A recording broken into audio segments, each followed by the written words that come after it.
welcome back to Sarah the Surrogate, and in this video I am 22 weeks pregnant with my first surrogacy, and just an update on how the pregnancy going is, just being pregnant in the summer kind of sucks, and probably the biggest thing for me right now is insomnia. I have been having some really horrendous insomnia over the last couple of weeks. That's kind of getting worse over the last couple of days, and of course I've told my the parents, like, hey, I'm unable to sleep, but this brings up the idea of taking supplements or any kind of medication, that I would normally take if it were my own body, my own pregnancy.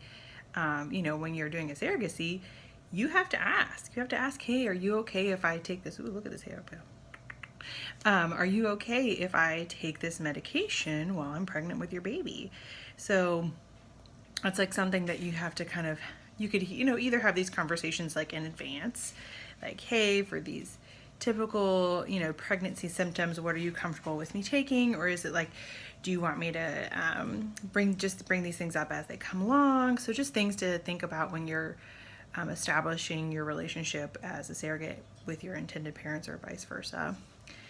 The other thing that I would like to chat about in this video is I get probably the biggest question I get, which I didn't get to answer in my last video because I wanted to kind of address it separately, was, would I ever do this again?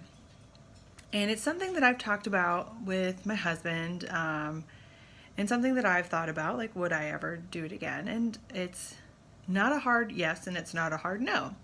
I think a lot of it would depend on how everything turned out with this pregnancy. I certainly, if I was going to do it again, wouldn't do it right away. Obviously, I would need some time to recover and just not be pregnant or pumping at some point, and, focusing on my body and recovering from being pregnant and having, a baby. And then, some of it depends on, what kind of experience it all turns out. Like, obviously, if this ended up being a really traumatic experience, obviously I wouldn't do it again. And then the other thing is, it also depends on how I end up delivering. If, let's say, for some odd and unknown reason I end up being a C-section or having a C-section, honestly, no, I probably wouldn't ever do this again, because I wouldn't want to have to deal with being a VBAC, and that means a vaginal birth after cesarean, and that's something that I would want to do. And finding an intended parent that would be comfortable with me being a VBAC and the things that I would want would be probably just harder to do. But that would be something that would be very important, because, C-sections increase your risk of maternal death by like 5 times versus like a normal vaginal delivery. On top of just the recovery is a lot harder.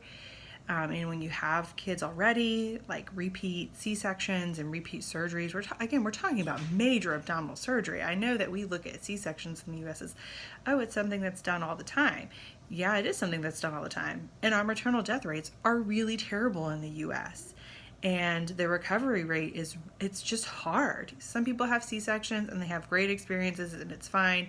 And sometimes they are absolutely necessary. And that's pretty much going to be the only reason I would agree to a C-section, is if it's absolutely necessary for my life or the baby's life.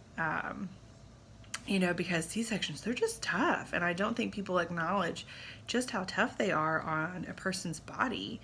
And especially if you have multiple C-sections over and over again, your complication risks increase with these repeat C-sections, especially if they're back to back to back. So it's not something that I would particularly want to do, is have a repeat C-section. So I would want a VBAC. And again, just that would complicate things a lot. So anyway, so my thoughts are, would I do it again? Maybe, maybe not. Maybe now's not the right time to ask, because I'm tired and I'm pregnant and uncomfortable and just tired. It's really bad. I'm too tired right now. Don't ask me. But anyway, so that's pretty much where I'm at with that right now. So if y'all have any questions and want to know more about being a surrogate and whatnot, just drop your question in the comments below. Anyways, have a great day. Bye.